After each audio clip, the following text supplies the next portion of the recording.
حدیث نمبر ہے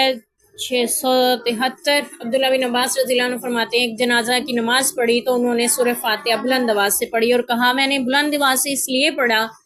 تاکہ تم لوگ جان لو کہ سورہ فاتحہ کا نماز جنازہ میں پڑھنا سنت ہے۔ بعض لوگ جو ہے پورا نماز جنازہ جو ہے وہ اونچی آواز سے پڑھیں، پورا سے مراد جیسے نماز میں اونچی آواز سے پڑھا جاتا ہے نا، سورہ فاتحہ،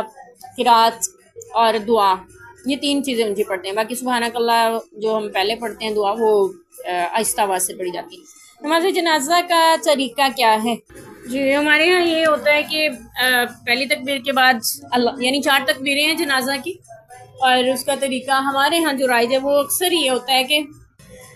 اللہ اکبر، یعنی ایک تکبیر کہہ کے سبحانک اللہ اور پڑھی جاتی ہے، اس کے بعد پھر تکبیر کہہ کے 2 تکبیریں ہو گئی، درود پاک پڑھتے ہیں، تیسری تکبیر کہتے ہیں تو میت کے لیے دعائیں اللہم اغفر لحیینا ومیتینا والی، اور پھر اس کے بعد چوتھی تکبیر کہتے ہیں اور سلام پھیر دیتے ہیں۔ یہ ہوتا ہے، فاتحہ نہیں اکثر پڑھتے ہیں۔ جبکہ یہاں پہ عبداللہ بن عباس رضی اللہ عنہما فرما رہے ہیں کہ میں نے اس لیے اونچی آواز سے پڑھ کے تمہیں سنائی ہے کہ جنازے میں فاتحہ پڑھی جائے گی اور یہ سنت ہے۔ تو پھر اس سے ہمیں پتہ چلا کہ سنت ہے تکبیرات کے ساتھ جنازے میں سورہ فاتحہ بھی پڑھنا، اور بعض کے نزدیک کوئی سورت بھی پڑھی جاتی ہے سورہ فاتحہ کے ساتھ، یعنی پہلی تکبیر کے بعد آپ سبحانک اللہ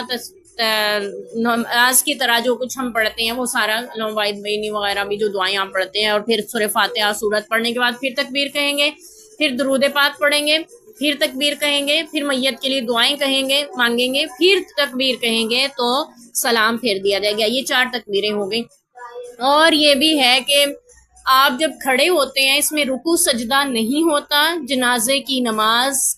کی اذان نہیں ہوتی، رکوع سجدہ بھی نہیں ہے، تشہد بھی نہیں ہے،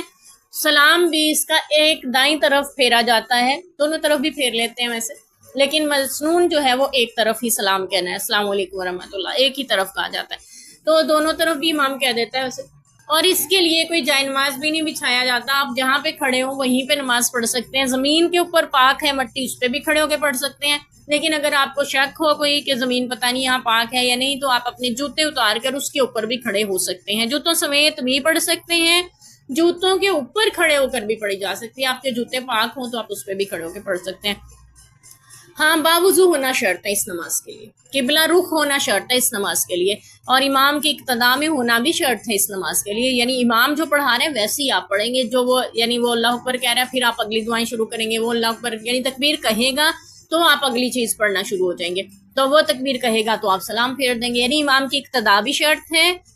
وضو بھی شرط ہے، قبلہ رخ ہونا بھی شرط ہے، باقی طہارتوں کا اہتمام بھی شرط ہے جیسا کہ ہر نماز کے لیے ہوتا ہے۔ تو اس لیے نماز جنازہ کا طریقہ، اور اس میں عبداللہ بن عباس رضی اللہ عنہ فرمانے سورہ فاتحہ بھی پڑھی جائے، اور بعض حضرات جو ہیں وہ ہمارے پورا نماز جنازہ ہی اونچی آواز سے پڑھتے ہیں،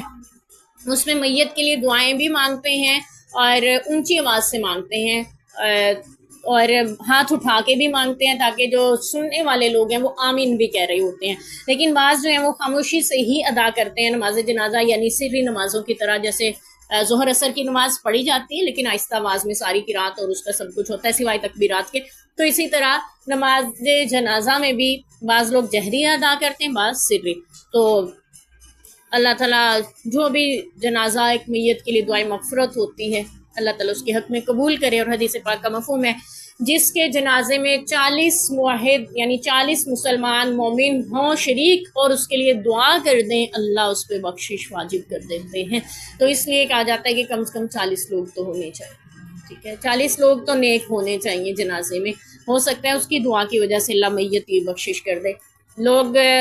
جنازہ پڑھنے جاتے ہیں، کوئی فوت ہو جائے کہ میت کی بخشش ہو جائے، لیکن شہید کا اعزاز یہ ہے اس کا جنازہ اس نیت سے پڑھا جاتا ہے اس کی برکت سے ہماری بھی بخشش ہو جائے، یعنی اللہ نے اس کو اتنا اعزاز بخشا ہوتا ہے، تو اس لیے شہید کے جنازے میں اور عام جنازوں میں فرق ہوتا ہے۔ تو بہرحال یعنی نماز جنازہ کا طریقہ، نماز جنازہ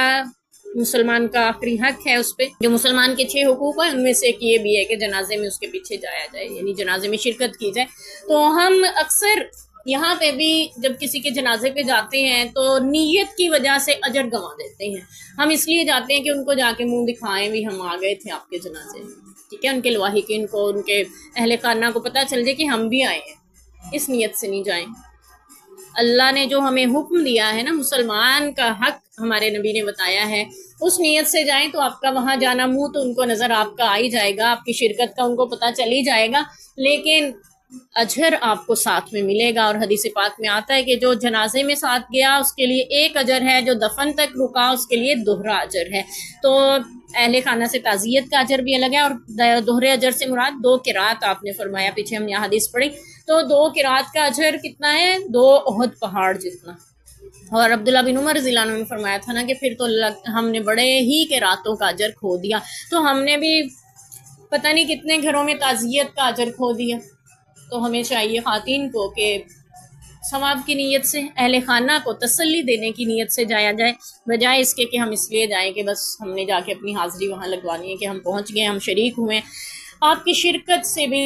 غم ہلکا ہو جاتا ہے، انہیں محسوس ہوتا ہے کوئی ہے ہمارا ساتھ دینے والا، ہم اکیلے نہیں ہیں، اس دکھ میں ہماری شریک ہے کوئی، تو اس لیے دکھوں میں اپنوں کے ساتھ کھڑا ہونا واجب ٹھہرتا ہے۔ وہ اپنے آپ کے بستی کے اپنے بھی ہو سکتے ہیں، آپ کے محلے کے اپنے بھی ہو سکتے ہیں، آپ کے رشتوں کے اپنے بھی ہو سکتے ہیں، آس پاس کے اپنے بھی ہو سکتے ہیں۔ تو ہمیں